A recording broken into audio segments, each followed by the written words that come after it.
Is it okay to choose your job over your kids? A recent article in the New York Times has sparked a debate over the matter and decided to call into question the reality of a healthy balance for all of us working moms. We decided this was too good to pass up in Real Talk. So Kara's here, author of Life, Beth Carey, and the stress therapist, Miss Sherry Flake. Welcome, ladies. I've missed these two this summer, traveling out and about. So I knew this would be a great one for the both of you to weigh in on, and I really would love to know your thoughts. So the article was titled, "I've picked my job over my kids." Okay, I have a problem with that right there. But mother of two, lawyer, professor, and author Lara Bazelon writes, "I prioritize my work because I'm ambitious and I believe it's important. If I didn't write, teach, and litigate, then part of me would feel empty." So, and there's more to it, of course, we're going to get to that. But just right away, that very premise, how do you feel about that? I feel like she wrote that title to get people to click on it. Yes! Yeah, because it's not true. It's not true. She chose everyone by choosing what makes her well. Yes. Right. Yeah, I'm with you. The title immediately would be something that would raise people's curiosity or their ire. Yes. And get them talking. And get them talking. But I do believe, you know, most of us anyway, we had our careers before we had children. So it is a piece of us, and it should be a piece of us in my estimation. So if you let it go, it would be letting a piece of you go. Right. I get that. Right. How good are you going to be at it then? Right. And also, like, the women that are weighing in on this conversation too, I think, like, what a luxury that you have even that option. Like, a lot of people don't get to say, oh, I want to be there with my kids all the time because I have to work 3 jobs. You have to work. I don't exactly. I don't get exactly. to do That was the knee jerk. Yes. You know, you're like, well, what about the people who are like, oh, lucky you. Right. You chose this. It's right. You chose this priority. But and I get it because we talk on this panel all the time about the fulfillment, how important it is to love what you do. And I'm lucky enough to be able to do that. But as far as like choosing one over the other, I think that's a stretch to say that. And she also admits her choice to choose work over family comes with a price of missed birthday parties, vacations. Do you think that there should be a line drawn as to how much you'll miss out on because of what you do? I mean, I think, of course, that's a no-brainer. Absolutely. Right. Absolutely. I think, oh, pardon me. No, I was just going to say, you have to, you know, prioritize all the time, juggle those balls, and set the boundaries about what you're willing to do and give up, and what you're not willing to give up. And tell the kids why. Right. You can't make every event. Yeah. That's part of life lessons. Yes, absolutely. I think the line definitely needs to be drawn, but it needs to be drawn by you, because everybody knows somebody who thought they were going to do this. They're like, I'm definitely going to be working, and then they're like, I can't go to work. Yeah. And then they're like, I'm not working. And they're like, I got to go to work. I got to go back to work. Yes. So like, I don't think anyone can really tell you. And I, you know, there is this idea that we need to lift each other up and support one another and however we are and build community, and that this seems off-putting and separating. But a lot of times when people are really excited about what works for them, like, if you want any advice on potty training, girl, I've got this. Right. Like, that's my jam. Like, I am a potty training Nazi. 3 days at home, you're mine. Right. And so I might get excited about wanting you to know that, and it may seem kind of pushy. Yeah. And really, it's just like, oh my gosh, I found this solution. I really had trouble with this, and it really worked for me. I want you to have it. Yeah. Right. And so I do think maybe sometimes when we take it as off-putting, it is sort of joining and engaging and look what worked for me. Yes. And so I do think we might need to consider that a little bit more rather than like, listen, girl, don't tell me what to do. Right. I think the way she framed it again, none of us, we all go, like I gasped when you're like, what? You chose your work over your children when in reality, she really that's didn't. not what she said. No, no. Yeah. And I don't, the whole framing of the article bothers me too, because I feel like you said, Beth, in the beginning, when you alluded to it, of course, like, were our men going to write this article? Like, and then are we going to sit around and talk about how... Judge them? Yeah, how men chose their work over their kids. Yeah. And she talks about that. But She I actually mean, talks about that. You know, the pressures of, you know, that mothers have different pressures on them to raise these healthy, resilient children that sometimes, of course, if the fathers are going to the store, the fathers are dropping off, that it's like, oh my gosh, it's incredible, they're awesome.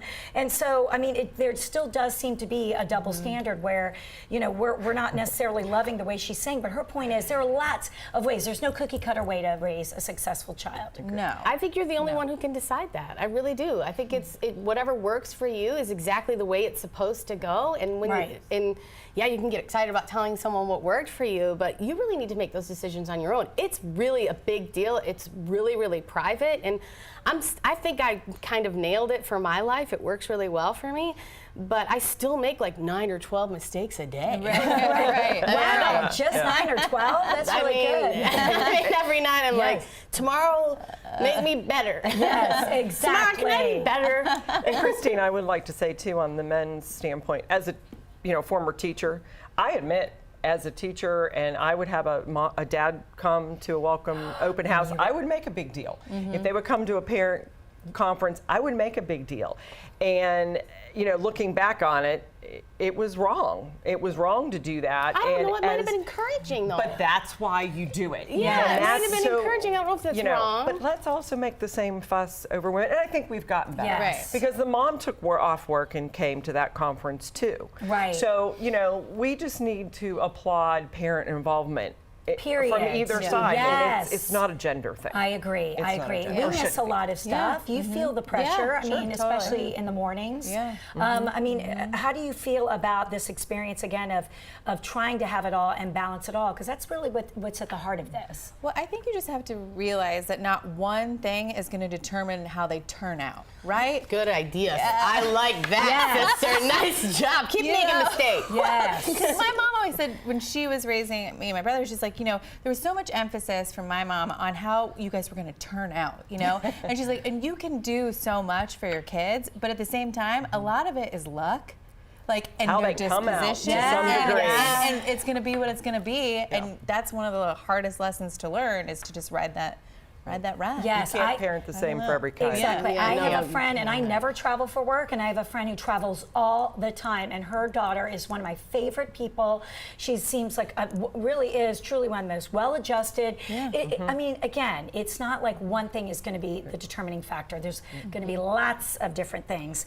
This particular parenting expert, Rachel Simmons, agrees, saying that while the piece might not have been as controversial if it was written by a man, she says that there are certain things that we need to actually do to explain to our children when we do have to be away and make sure that we're doing it in the right way. So the first one is empathize. So make sure that we're saying, don't minimize those feelings. Like, oh, come on. I'll go to, Mommy, Mommy has to work. Really steer clear of responses like, I'll make sure I go to the next one. Instead, just really go, I know that must have hurt you that I wasn't there, and just really make it all about their feelings. Agree.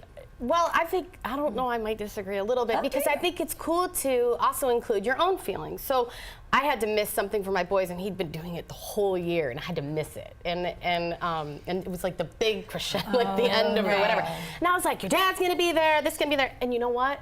Totally blows that I'm not going. I'm so bummed. Yeah. I was legit bummed. Like, not only was I able to sort of validate his feelings, but really express mine too, that I wish I could have gone. Right. So you think it's okay to So actually, it both. has nothing to do with that you're feeling guilty, even though there is some guilt involved, that you're just more about being totally honest with your feelings. I just say, you know what, I really wish I was going to be there. I'm super bummed. So Daddy's going to take pictures, like we move towards, You can tell me about it when you get how home. it's going to go, Yeah. and then you sit and right. listen. Yeah. And you're not on your phone or your screen or whatever. And Yes. how did it go? And show me the picture. Show and me how everything. did it go? I need to know And every honestly, minute. you don't have to fake it. Like, I really did want to go, y'all. Yes. Like, I really wish Of I would have been there. course. So it was Yeah. really easy for me to be like, oh, this is such a drag. I Right. have to tell you something, and you're going to hate this. I usually kind Yeah. of preface it, and then it doesn't seem so. Right. What Right. about just explaining also why you need to be away? You've had to do that as well. Well, I was just, when you were talking to Sherry, I was thinking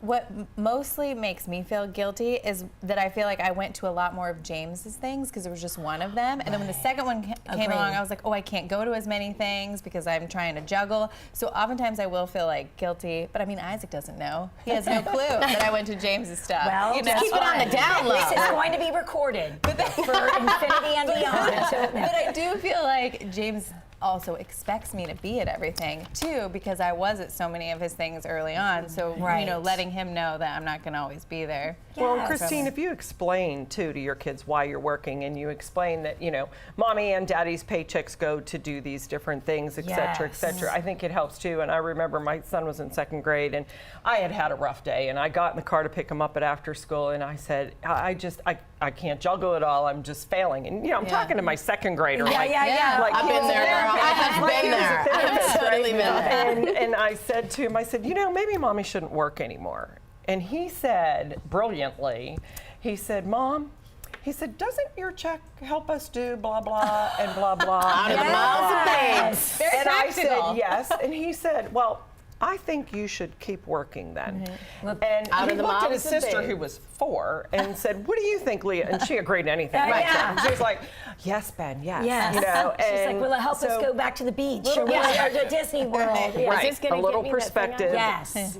If you keep those lines of communication going. Open, yes. And we have a viewer comment as well. Sure. Tammy weighed in. She said, I'm a contractor. I work outside the home, but I do work around my kids' schedules so I can be there to help them with homework, idle time, birthdays, and most all other critical times. So again, it's all about trying to balance. We don't always do it perfectly, but I think, as you said, kind of explaining to them why you're doing what you're doing, why you love what you do, I think that can really go a long way. And it's a good role modeling, especially for our girls. If they can see a working mom juggling it all, and a working dad, and just, it's a good role model. And Yes. it builds their independence if we're not always necessarily right there with Yeah. them. And, the star can still go on stage, Yeah. whether there's people in the audience. Yes. I that know asked my them. kids before I left this Personally. morning too. I said, what if, they said, what are you going to talk about? And I said, what do you think about that? And they're like, oh yeah, that's so we can have this house. And I was like, yeah, but what if I was going to volunteer? What if I wasn't getting any money? And they were like, but you would like it. They get it. They Yeah, get it. they do. They get do. it. But we want you to weigh in. Please weigh in on our Facebook page. We'd love really to get your insight on how you balance things. If you do, if you don't, then welcome to the club.